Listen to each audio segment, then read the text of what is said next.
Sans moi, le coupé décalé. Mais j'ai façonné le coupé décalé. J'ai transformé le coupé décalé.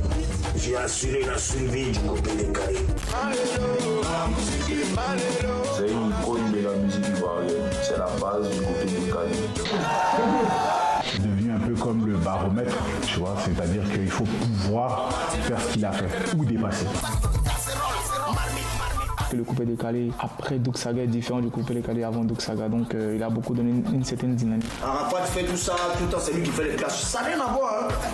Je ne vais pas me lever comme ça pour venir parler du grand frère Salfo si je n'ai pas mes preuves. C'était un bosseur.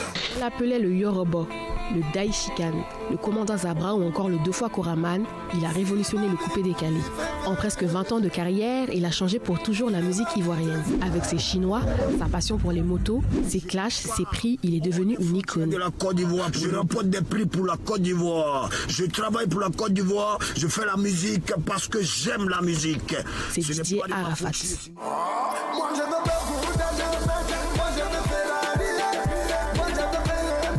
Didier Arafat, Ange Didier Wong de son vrai nom, est né le 26 janvier 1986 dans la commune de Yopougon. La musique, c'est de famille. Sa mère, Valentine Lobo, alias Tina Glamour, est chanteuse, tandis que son père, lui, Pierre Wong, est ingénieur de son et musicien. Wong Pierre tenait un bar qu'on appelait le Nandjele, et c'est dans cet espace que des artistes tels que Mewé ou encore Magic System venaient répéter. Didier Arafat a grandi en musique et a côtoyé les plus grands artistes dans sa jeunesse. Après le divorce de ses parents, sa mère le confie à sa grand-mère à Yopougon. Et c'est à la rue Princesse, entre le maquis et le banditisme, que l'histoire de Didier Arafat commence véritablement. Arafat, c'est mon petit frère. Il a grandi avec nous dans le même quartier, Témus 40, depuis tout petit. Il vivait à la maison. Donc, à un certain moment, il aimait l'amour des platines DJ et tout ça. Donc, j'étais obligé de venir avec lui et rentrer avec lui à 5h du matin pour ne pas prendre la graisse. Sourire innocent, les pas de danse encore timides, un brin charmeur, c'est en 2003 que le grand public ivoirien découvre pour la première fois Didier Arafat avec son premier titre, Jonathan. C'est un jeune producteur, Roland le Ganguiste, qui le repère et va faire décoller sa carrière. Le succès de cet album est immédiat, Didier Arafat entame une tournée en France. En 2005, il sort son deuxième album, Femme.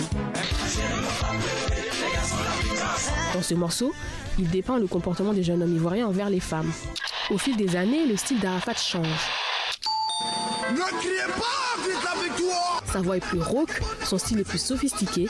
Bad Boy finit le DJ Arafat de l'époque de DJ Jonathan. Le public découvre un collectionneur de hits et concepts à succès. Comment les créations des concepts se passaient. En fait, lui, il créait la musique. Et par exemple, moi, si j'ai un concept de danse, comme le descendeur ou le zoropoto, je viens, je lui montre la danse. Et lui, il crée le nom avec la musique, bien sûr. Et s'il voit que ça match, directement on le fait sortir. Je suis pas milliardaire, mais les milliardaires ont peur de moi. J'avais appris à l'apprécier aussi parce qu'au début, tu vois, il venait avec son image de Arafat et tout. Et quand il voit en fait que ça t'influence pas forcément, ben c'est là maintenant il s'ouvre un peu à toi et tout. Et au studio, il aime bien être entouré de personnes qui lui disent la vérité, ce que beaucoup ne comprennent pas. C'est-à-dire que souvent il vient au studio avec beaucoup de gens, tu vois, il vient jamais seul, c'est rare. Il y avait beaucoup de gens avec lui qui, dès qu'il faisait quelque chose, ah ouais mon Dieu, t'es fort, et lui, il aimait pas tout le temps ça, tu vois. Des fois, il aimait vraiment qu'on lui dise la vérité. Et moi, j'étais quelqu'un qui lui disait la vérité. Un enchaînement de tubes qui lui vaudra plusieurs prix, dont les Cora Awards en 2012 ou encore les Awards du coupé décalé en 2016 et 2017. Didier Arafat, c'est aussi l'un des premiers artistes ivoiriens à travailler avec des artistes nigérians à l'international. Comme ici, avec Jay Martin sur Touching Body en 2016. Son succès est tel qu'à partir de 2011, il remplit le Palais de la Culture chaque année, les 26 janvier, date de son anniversaire. Je peux dire que c'est quelqu'un, lorsque tu côtoies, tu vois que c'est une personne qui est vraiment adorable. Parce que d'ailleurs, oui, c'est une star et tout, c'est normal.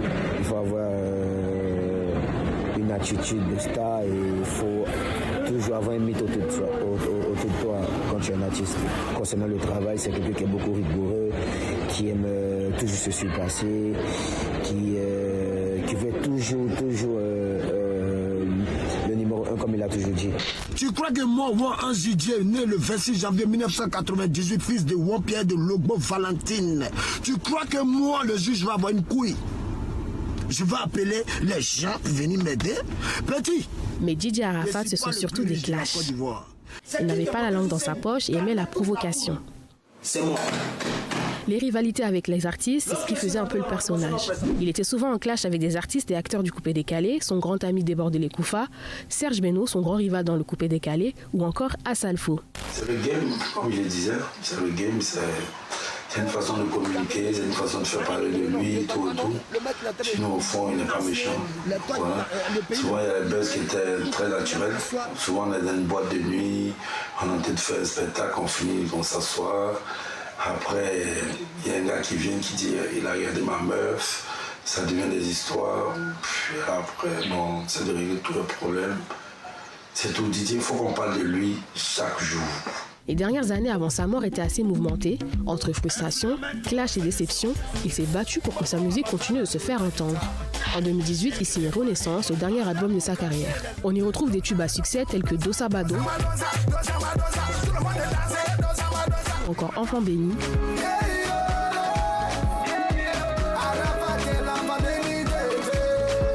le titre phare Moto Moto. C'est le dernier clip de sa carrière de son vivant. En fait, moi, ça me rend un peu triste parce que j'aurais voulu encore faire mieux et beaucoup plus en fait. Parce que quand on a fini Moto Moto, on travaillait sur d'autres projets, beaucoup plus grandioses même d'ailleurs. Et c'est le fait qu'on n'a pas pu aller au bout des choses qui me rend un peu triste. Il dit on va clipper ça demain. Oh, comment ça va clipper ça demain? Appelle-moi, envoie-moi le son, je commence à travailler un synopsis, je t'envoie. Il me dit non, t'inquiète, je le rappelle, ça répond pas. Donc j'appelle Ali Le Code qui est tout le temps avec lui.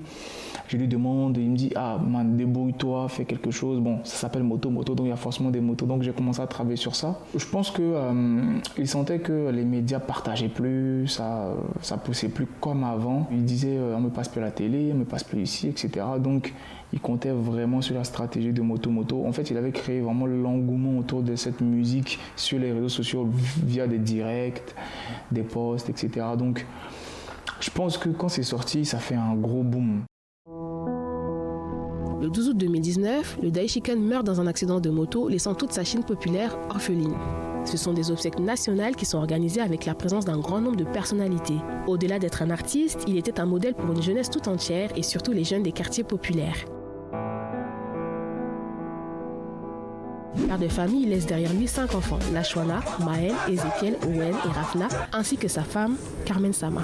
Didier Arafat, c'est un héritage musical considérable, notamment dans le coupé-décalé. De nombreux artistes continuent de faire perdurer le mouvement coupé-décalé à leur manière, comme Ramses Tikaya, Safer El Obiang, Milano ou encore l'artiste Didi Yeman. Je retiens qu'il a beaucoup fait pour le coupé-décalé. C'est grâce à lui que le coupé-décalé est à ce niveau aujourd'hui. Bon, penser faire partie de la relève du coupé-décalé, ça c'est pas moi qui dois dire. C'est les fans qui doivent décider. Moi, je fais ce que je peux faire. Pour maintenir le cap, je fais sortir des hits. Je travaille beaucoup, j'essaie d'être créatif. Aujourd'hui encore, Didier Arafat fait l'actualité puisque son morceau Mouvement Patata sorti en 2017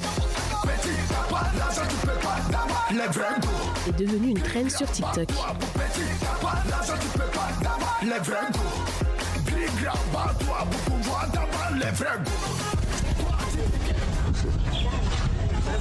Que Dieu te protège.